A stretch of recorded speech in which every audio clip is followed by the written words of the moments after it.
Good afternoon, everyone. I'm Dan Sullivan. I'm the CEO of Iota Services. I also sit on the executive of Southeast Water, and Iota is the commercial arm of Southeast Water, and we help translate some of the the really wonderful technology that Southeast Water builds for itself and share that with the broader water industry. And Andrew, do you want to introduce yourself? Yeah, thanks, Dan. Andrew Forster-Knight. I'm the Acting General Manager of Customer Service Delivery at Southeast Water, and my teams are heavily involved in all things IoT and digital metering. Great.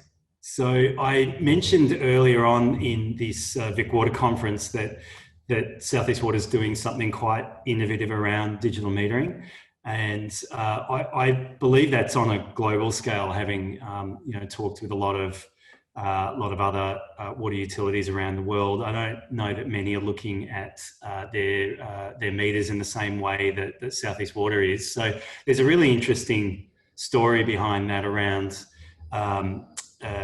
why we are choosing to innovate for that particular part of our business, and the journey we've been on to really experiment and look for solutions to some of the problems. And Andrew Forster-Knight really is one of, but probably one of the most important of the architects or experimenters in this journey. So we're really fortunate to have him along to talk about how all of that unfolded and some of the key decisions that enabled us to get in the position we're at.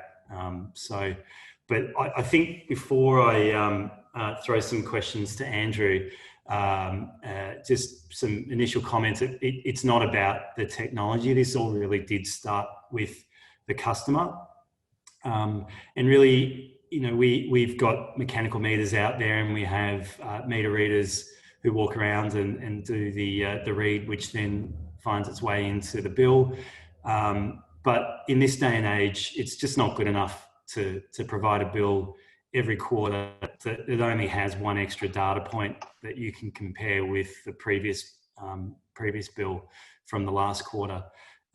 We do our best to make it look analytical and smart by trying to tell you how many people should be in your house to meet the 155 litre target. But when it comes down to it, it's just one data point. And, I think people expect more, particularly with the smart electricity meters out there. To be able to track your water consumption is something that really should be the norm, particularly as we are trying so hard to educate people about the value of water and water conservation tactics in order to be able to monitor how your activities are translating into conservation. We really think it's important to give them that data. But how do you pay for that? Because the customers won't pay for that, and we can't charge our customers. So we needed to find ways to drive operational efficiencies out of our digital metering program.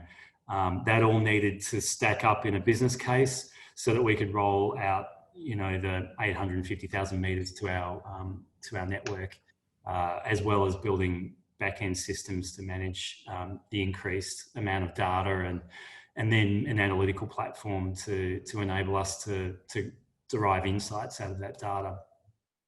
So after a lot of experimenting and pivoting and talking with the industry globally, we're now in a really solid position where we have a net present value positive business case to roll out digital meters, and we're moving out of POC and rolling out meters at scale, and we expect to have 20,000 out by the end of the year. But we've also made some really interesting decisions along the way, which I'll ask Andrew probably to talk about. Andrew, what were some of the really key technology decisions that Southeast Water has landed on to give us, the confidence to move forward? And what were some of the drivers behind those decisions? Thanks, Dan. Yeah, look, there's some really strategic decisions that we had to make on this. The big one for me is the comms. Obviously, that's come a long way in the last few years in terms of low power, wide area. So we've been looking at that space for probably 4 to 5 years, and there was a lot of players and a lot of proprietary players, if you like, and they've absolutely got their niche. But for us, anyone that knows Southeast Water's service region, we run from the Melbourne CBD down to Portsea and almost across to Gippsland. So we've got a really diverse geographic space. We were after ubiquitous coverage if we could get it. So one of the decisions we made, if possible, we wanted open standards technology. So when the cellular guys were sort of coming over the horizon with the likes of NB-IoT, we thought that was definitely our future. The other thing with that is we wanted security and scalability, which sort of gets embedded in the carrier space, because it's just so important and so critical for those guys. And I guess we wanted to be part of an ecosystem. We didn't want to be out there by ourselves with a technology choice and picking a global standard like narrowband IoT, which we have. That sort of gave us some surety. It also gave our meter vendors some surety, because I think a few people are jumping around as to which technology they'll pick. So at the very least, Southeast Water had a position on that one. The other key one was the actual metering technology. Now, we're obviously open to lots of different tech in that space, but our preference is for a static meter, which means no moving parts, generally ultrasonic or miniature mag flow. The reason for that is there's a core one, which is it holds its accuracy for pretty much its lifetime. The second factor, I guess, is it gives you the scope to embed other sensors, which is really what this presentation today is about. Because with the mechanical meter, you're sort of stuck for a bit of real estate. With the ultrasonic, you can do a lot more intelligence, and that's sort of where we've headed. And just back on the comms side of things, Andrew, there's so many different flavors of communications out there, and it can be quite, I think, confusing for a lot of people as to which way to go. What was a key decision behind not having our own network versus going with a telco network? Yeah, good question, Dan. So I think we wanted to stick with what we're good at, and because we've got such a large service region, if we stood up our own network, we would have to have dedicated teams continually maintaining that and looking after it. And it's not our core business. And sort of that, like I mentioned, the ubiquitous networks we think are there right now. If you look at your mobile phone coverage now, it's pretty much everywhere in the Melbourne metro and sort of definitely the Southeast Water region. So that was a big factor for NB-IoT. But I guess I touched on it before, security is massive as well. You really need constantly evolving security that's scrutinized across the globe, given the importance of this in this space and cybersecurity. So those two factors, together with, I guess, that global scale, which means prices will ultimately come down as everyone adopts a similar technology, they were probably the key drivers for us. Okay, that's really interesting. And then did we look at clip-ons as well, or for different types of meters, or what was the thinking around that? Yeah, we did. I think the clip-on or the retrofit is still got a space, definitely for the larger meters, which are quite expensive, and they're generally heavy investment in terms of mag flows, etc. So there'll definitely be that retrofit space. I think what we've seen at certain scales, the price point of a fully integrated meter with advanced sensors that's approaching a mechanical meter with a clip-on. So to us, it's a no-brainer that's the future, but obviously we need to see that play out with in terms of procurement and vendors. Okay, thank you. That's really interesting. I guess my next question is around where did the idea come from to put sensors in the meters, and what was, where was industry at, and what was the reaction from, the big global metering companies on that? Yeah, it's an interesting one. You'll see on the slide there. So that's a fully integrated meter. You see, sorry, if you go back, yep. That's a fully integrated meter. That black device there, that's actually the vibration sensor that's integrated into an existing ultrasonic meter. So it's not something that's added on the side. It's fully enclosed and all the rest of it. Vibration acoustic monitoring is not new for finding leaks in networks. I guess what is new is, what we thought anyway was a gap, is the ability to miniaturize that and cost down that technology where it could be integrated into an existing meter and leverage the existing comms. We thought that if you could get the price point low enough and you could put these out in a really dense population, you would get massive value. I guess the meter vendors in the early days, and we're going back 2 or 3 years or probably more, when we asked for this sort of technology from the market, it wasn't on anyone's radar at the time. So hence we went ahead and developed it ourselves. So we see it as pretty disruptive. Obviously it needs to stack up in a business case, but we're seeing some great results from it. So I think that's going to take care of itself. And in addition to the vibration sensor, we also put other meters, other sensors in the meters as well, Andrew. What was some of the thinking around that?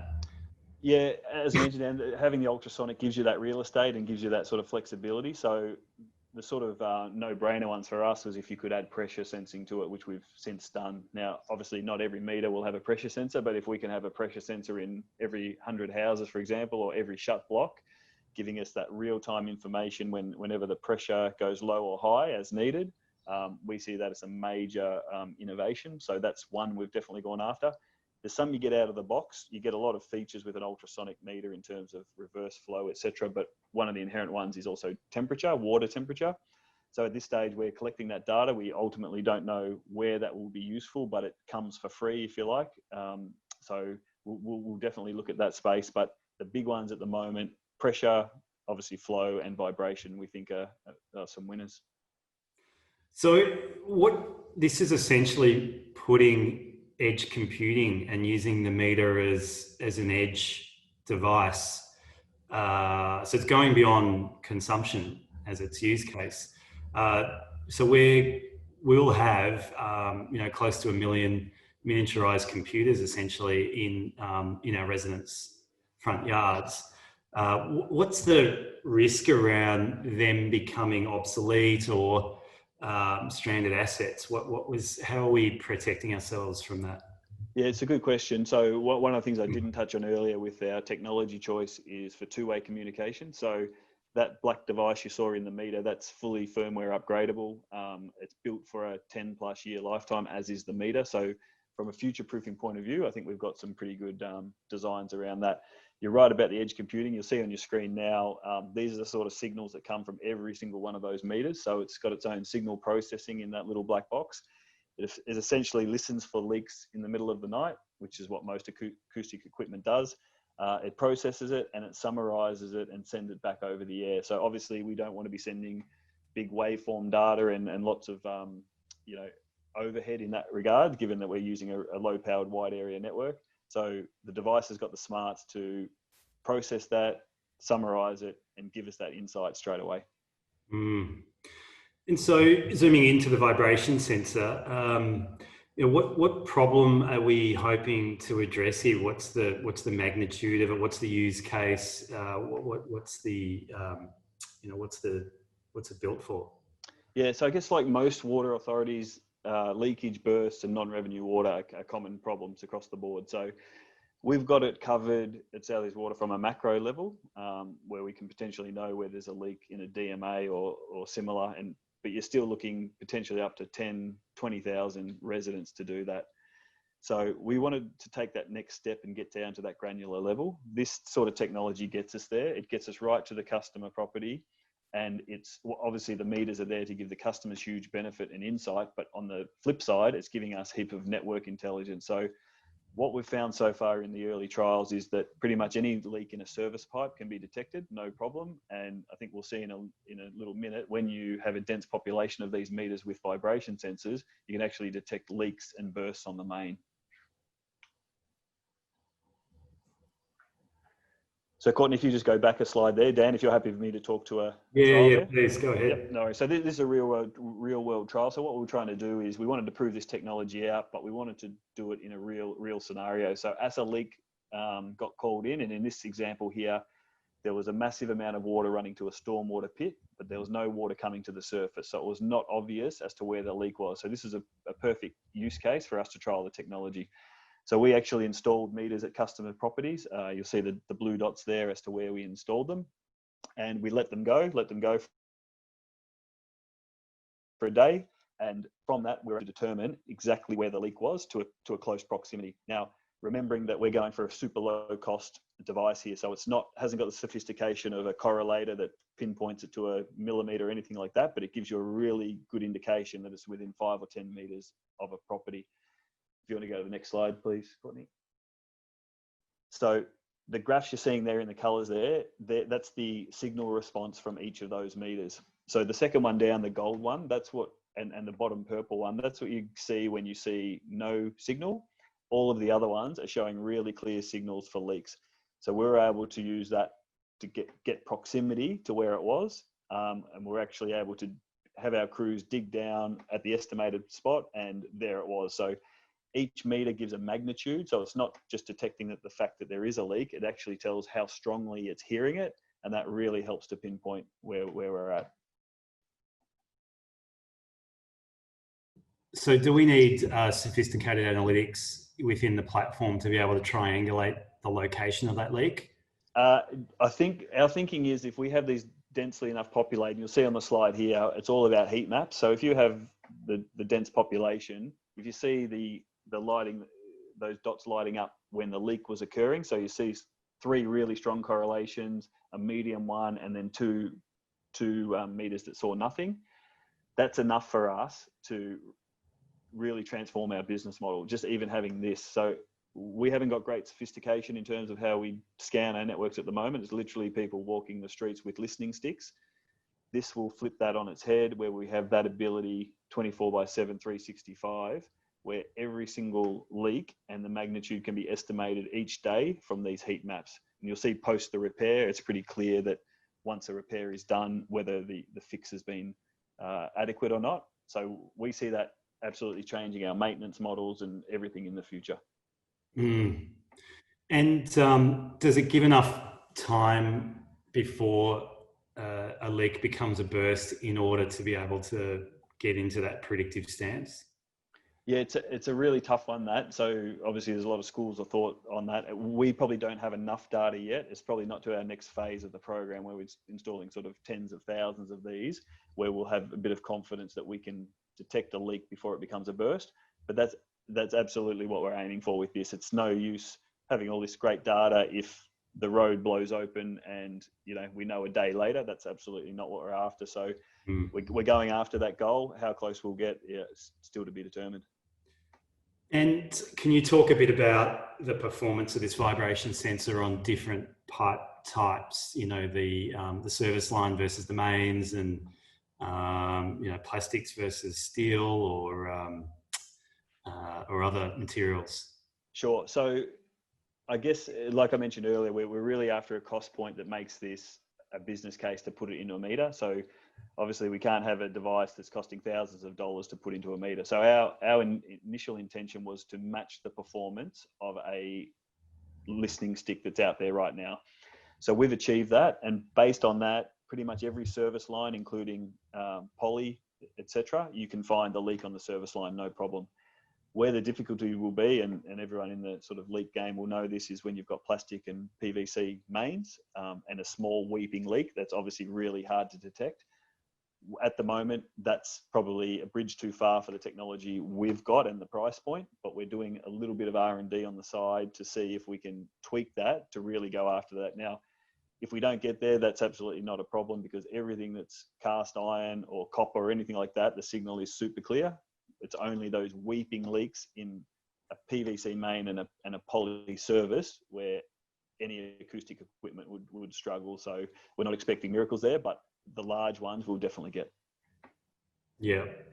And, with the water industry, we don't have the luxury of devices being able to tap into a power source. So they're all battery powered, and there's a trade-off between the richness of the data that you can get off that IoT device and the asset life. What does this added sensor do to the battery life and the asset life?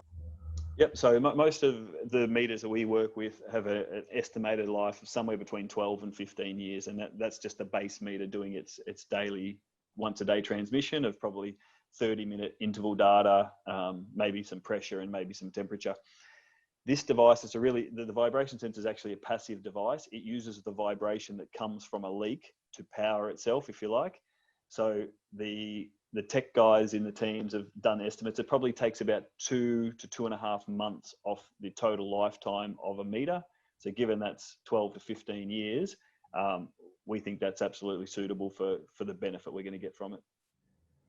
And technology is fantastic, but what's been the acceptance of this within Southeast Water, and what how have other parts of the organisation that I guess doing things in a more conventional way, what's their reaction been to this, and how are we bringing them along on the journey?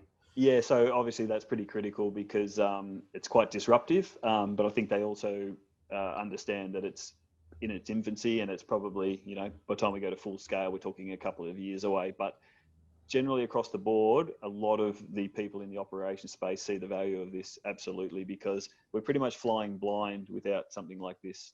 You can use some sophisticated algorithms at a macro level, but it's still not going to determine without the huge expense to install other acoustic off-the-shelf equipment. You're not going to be able to do that proximity. So I think they're absolutely seeing the value, and to be honest, their appetite's there. They sort of want this stuff to start flowing now. So obviously we're rolling it out as we can in a sort of risk-based approach. Yeah, and maybe just if you could talk a bit about some of the partners that we've worked, because we haven't all done this ourselves. What's been the role of industry in terms of partnering to get to this point? Yeah, absolutely. So we've got some in-house capability, but obviously that only takes us so far. So we took this from an idea which was generally kicked around from operators and others as a sort of a blue sky idea. In-house, we took it to a feasibility and a prototype, if you like, just to see if it had legs. And we pretty quickly worked out that the sort of fundamental technology did have legs, but ultimately we needed an elegant solution. So we partnered with industry to do that. So we've partnered with some large electronic design houses to help miniaturize that device, and also with the meter vendors. So the meter vendor has to have the appetite to have advanced sensors in their meter. If that's not there, then obviously it's an uphill battle. So we've got some really good relationships with some of the big sort of tier one guys, and also some sort of more unknown vendors, if you like, that have got that appetite to not just come to market with a basic meter where they're competing on volume. They want to come with something really intelligent that's actually going to make a difference. Mm. So yeah, look, that's really interesting, Andrew. And then I guess then it's the role of Iota to help share that more broadly with the global industry. And we do have a relationship with a tier one manufacturing media metering company who is very interested in taking this to the world, and we continue to work with them. But I really think this is a game-changing technology for the water industry potentially, and it plays a really vital role for Southeast Water to make the business case stack up for digital metering. But we wouldn't have got to this point if we hadn't made some clear decisions around comms with NB-IoT, static meters and using ultrasonic, and some various other decisions as well to be able to do this. So we're very keen to work with the Victorian water industry to help us further trial this technology. We would be very open to sharing it with Victorian water corporations, and what we would like in return is increased data and to continually improve this product. So very open to undertaking trials in your networks as well, and Iota's the vehicle that would help with that translation. So look, I think they're probably the main points, and thank you for being so candid, Andrew, and for your time. And if there's any questions, we'd be happy to answer them, but please also feel free to come to myself or Andrew at any point to learn more.